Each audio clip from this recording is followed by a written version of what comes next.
Magandang araw po muli sa inyo lahat. Narito naman po ang inyong physical reflexology with Fresh Herbal Medico ng Masa.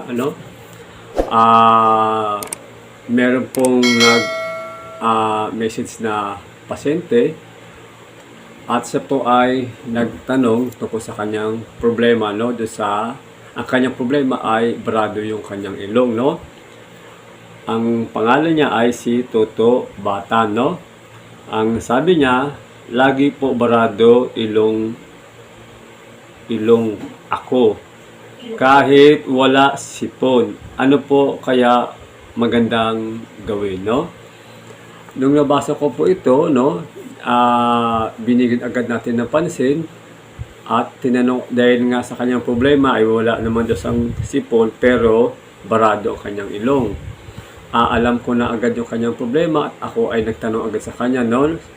Tinanong ko sa kanya, nag-reply ako, kung tuyo yung kanyang ilong at pasalamat naman ako at siya ay agad din tumugon, ano? Dahil sa kanyang problema na barado ilong pero walang sipon. Yung ganyang klaseng problema, alam ko po na yan po ay dry yung ilong, ano, o tuyo, no? Napakahirap po yan at lalo na sa gabi o kahit anong oras, ano. Ngayon, bago ko po ibigay yung tamang paraan para yan ay mawala o yung aking alam na yan ay ma-solve yung iyong problema, ano.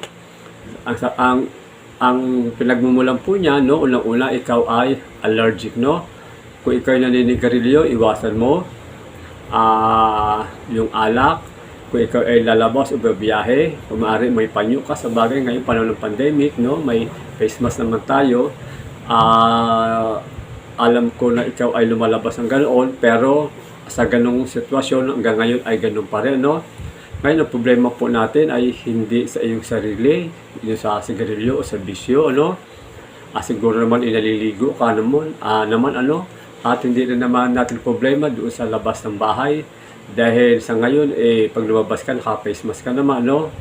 At ang problema natin ngayon ay nasa loob ng bahay. Bakit?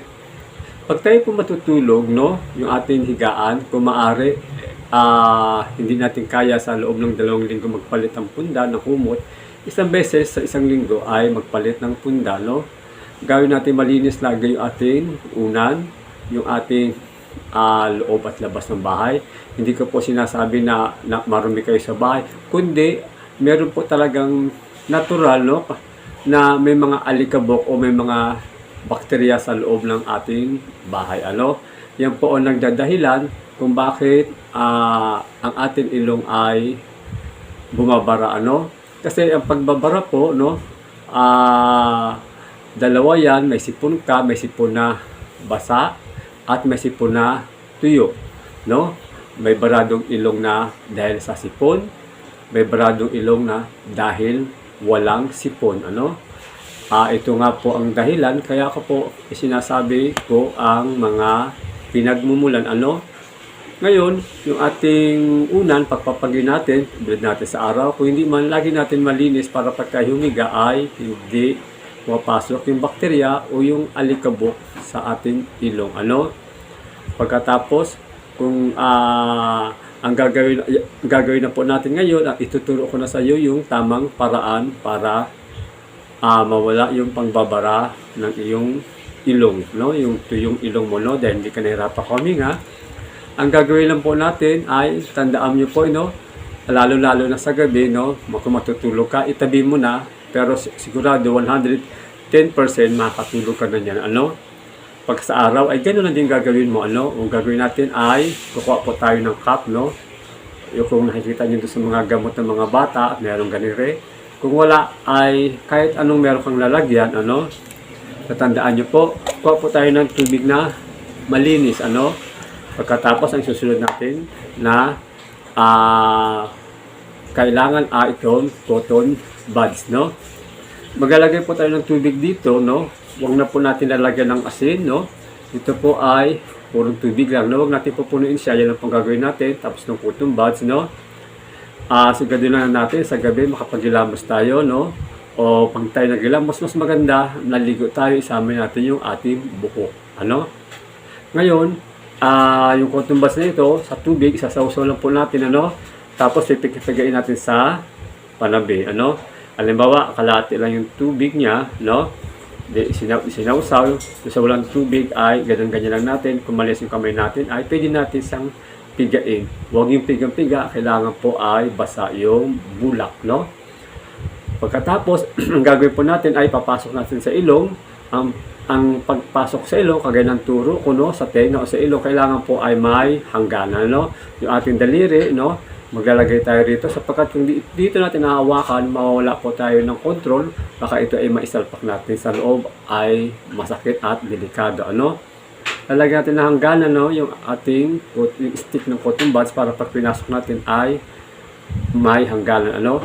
Ay ikot niya lang po yan, no?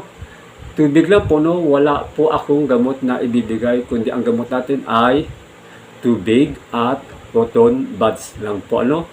Pag walang cotton buds at meron kang bulak dyan, kumuha ka lang ng palito, yun, balutan mo lang siya ng kanyang bulak, no?